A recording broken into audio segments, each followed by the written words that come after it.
नमस्कार, स्वागत है आपका हमारे चैनल में। मैं रानी गुप्ता आपके साथ। बड़ी खबर सामने आ रही है। आपको बता दें, जिस तरीके से प्रधानमंत्री मोदी ने अपने संबोधन के दौरान भारत की विकास यात्रा से लेकर के कश्मीर की जो तस्वीर में परिवर्तन आया है, इन तमाम बातों पर महत्वपूर्ण बिंदु डाला और इन तमाम चीजों को लेकर के कहीं ना कहीं विपक्ष को घेरते हुए नजर आए और विपक्ष की बोलती बंद कर दी। अब इन तमाम मामलों में लेकर के जहां प्रधानमंत्री मोदी ने अपने अभिभाषण दिए, तो वही अब देखने को मिल रहा है कि विपक्ष की ओर से प्रतिक्रियाएं भी लगातार आ रही है।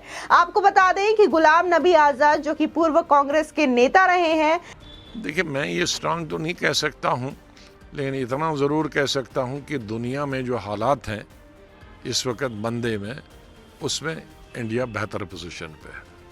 इसमें कोई किसी को अच्छा लगे या किसी को बुरा लगे, या शायद कांग्रेस होती या दूसरी पार्टी तो भी होता है, या आज इत्तेफाक हो, लेकिन बाई चांस आज बीजेपी पावर में है।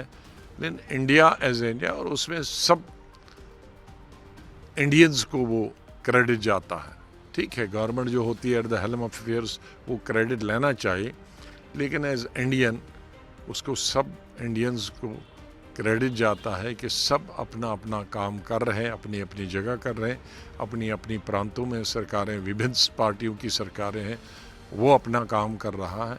तो कुल मिला के फिर एक वो देश को क्रेडिट जाता है। उनका ये कहना है कि मैं मानता हूं कि आज भारत बेहतर स्थिति में है। जो दुनिया में कंडीशंस हुई है, चाहे कोविड टाइम की बात करें या फिर अगर हम पड़ोसी देशों को देखें, तो उस हिसाब से बेहतर है भारत की स्थिति दुनिया में। इसी के साथ ही अधीर रंजन चौधरी की बात करें, शशि थरूर की बात करें या फिर खुद कांग्रेस नेता राहुल गांधी की बात करें, तो इनका कहना है कि मैं प्रधानमंत्री मोदी के द्वारा दिए गए जवाबों से संतुष्ट नहीं हूं। तो वहीं शशि थरूर ने यह कहा कि प्रधानमंत्री मोदी ने आज अच्छा भाषण दिया है। आपको सुनाते हैं आखिर तमाम नेताओं की क्या क्या प्रतिक्रिया रही प्रधानमंत्री मोदी के दिए गए अभिभाषण को लेकर के। ಒಂದು ಹೇಳ್ತೀನಿ, ಕುಮಾರಸ್ವಾಮಿ ಅವರು 2 ಬಾರಿ ಮುಖ್ಯಮಂತ್ರಿಯಾಗಿ ಕೆಲಸ ಮಾಡಿದಂಥವ್ರು. ಹೀಗಾಗಿ ಈಗ ಚುನಾವಣೆ ಬಂದದನ್ನುವಂಥ ಹಿನ್ನೆಲೆ ಇಟ್ಕೊಂಡು ಇಲ್ಲಿ ಟೀಕೆ ಟಿಪ್ಪಣಿಗಳು ಸ್ಟಾರ್ಟ್ ಆಗ್ತವೆ.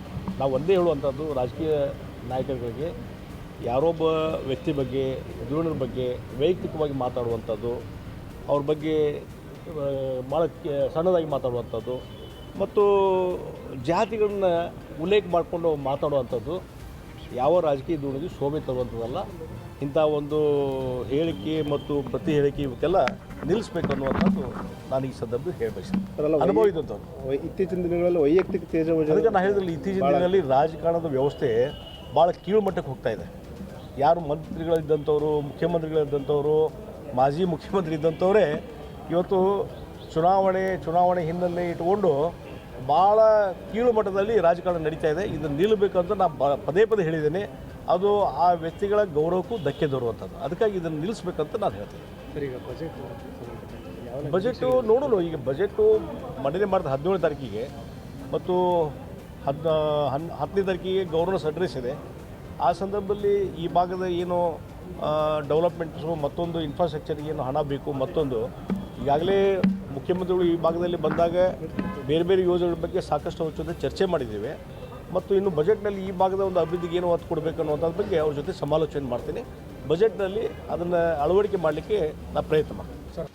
आपको बता दें, इसी के साथ ही कर्नाटका के पूर्व सीएम जगदीश ने सीधे तौर पर यह कहा कि आज जो भी सदन में चीजें देखने को मिली है, जहां प्रधानमंत्री एक और अपना अभिभाषण दे रहे थे, तो वहीं लगातार विपक्ष बार बार हंगामा कर रहा था।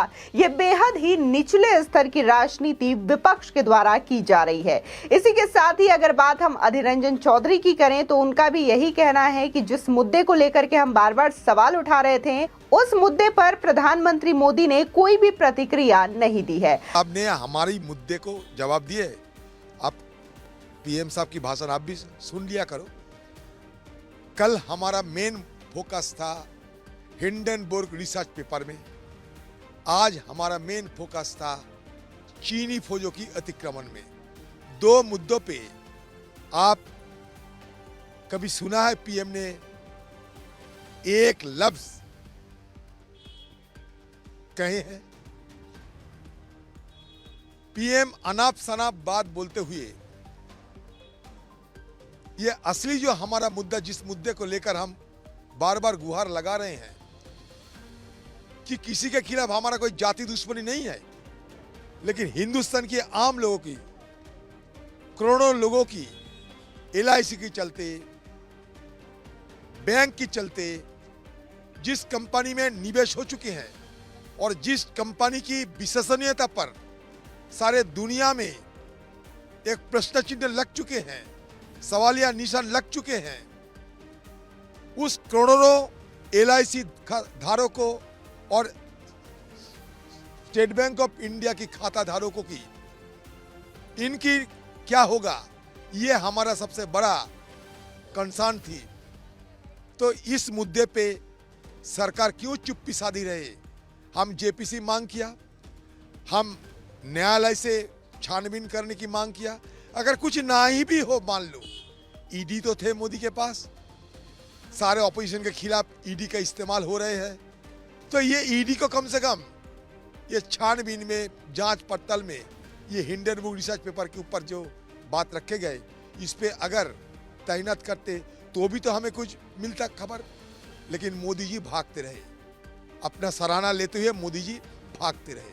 आपको बता दें, दरअसल संसद में देखने को मिला था कि राष्ट्रपति के अभिभाषण को लेकर के प्रधानमंत्री मोदी ने अपना संबोधन दिया था और इस दौरान तमाम जो बातें हैं भारत की उन्नति को लेकर के, भारत के विकास को लेकर के, चाहे कोविड टाइम की बात हो या फिर पड़ोसी देश किस हाल में है और आज हमारे भारत की कंडीशन क्या है, उस पर भी उन्होंने चर्चा की। इसी के साथ ही देखने को मिला कि भारत की जो कश्मीर, जो कि एक मेन मुद्दा हमेशा से रहा है, उस चीज पर भी उन्होंने बात उठाते हुए ये कहा कि आज कुछ लोग कश्मीर घूम करके अभी आए हैं, तो उनको पता होगा कि किस आन बान शान से वहां पर उन्होंने तिरंगा फहराया और किस खुले स्तर से वहां पर वो घूमते हुए नजर आए। मैं भी कभी गया था कश्मीर में तिरंगा लेकर के, लेकिन वहां पर क्या स्थिति थी, बकायदा आतंकवादियों ने पोस्टर तक चिपका रखा था। तो वो एक दौर था और आज का जो कश्मीर है उसकी बात ही बिल्कुल अलग है। तो इन तमाम मुद्दों को लेकर के PM मोदी ने अपना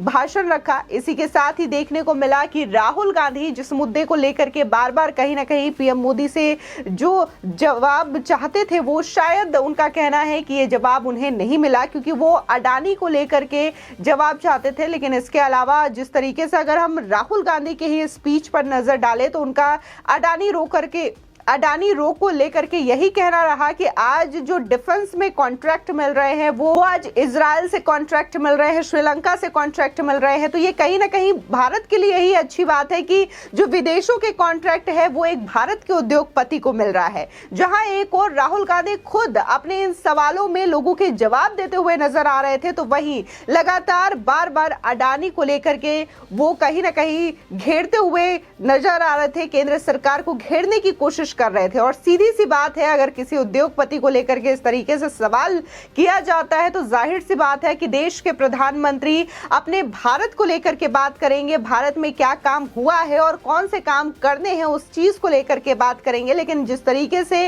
विपक्ष की ओर से जो हंगामा किया गया संसद में, वो बेहद निचले स्तर की राजनीति बता दी गई है CM जगदीश के द्वारा। आपको बता दें, वहीं गुलाम नबी आजाद जो कि खुद जम्मू कश्मीर से ताल्लुक रखते हैं और जम्मू कश्मीर के जाने माने नेता हैं और इसी के साथ ही वो पूर्व कांग्रेस के नेता रह चुके हैं, उनका सीधे तौर पर कहना रहा है कि जम्मू कश्मीर की बात हो या फिर पूरे भारत की अगर हम बात करें तो आज की स्थिति बेहतर है और ये जो चीजें हुई हैं वो आज बीजेपी के पार में होने की वजह से हुई है। तो इसका क्रेडिट जो है वो बीजेपी के साथ साथ तमाम भारतीयों को भी जाता है, ये गुलाम नबी आजाद का कहना रहा। इसी के साथ ही अगर बात हम आम आदमी पार्टी के नेता संजय सिंह की करें तो उन्होंने भी एक प्रधानमंत्री मोदी का छोटा सा वीडियो क्लिप डाला और इसी के साथ ही कैप्शन में प्रधानमंत्री मोदी को तंज करने की कोशिश की।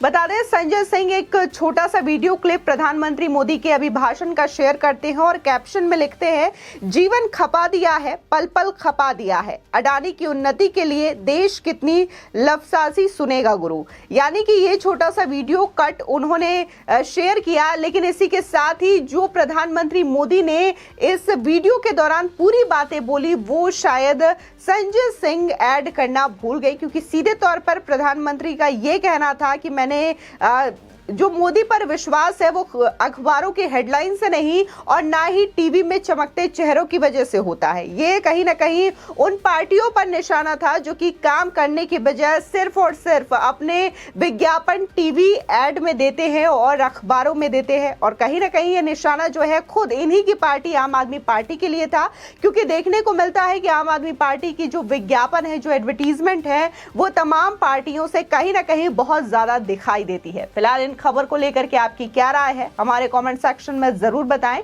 आगे की और भी अपडेट के लिए चैनल को सब्सक्राइब करना ना भूलें।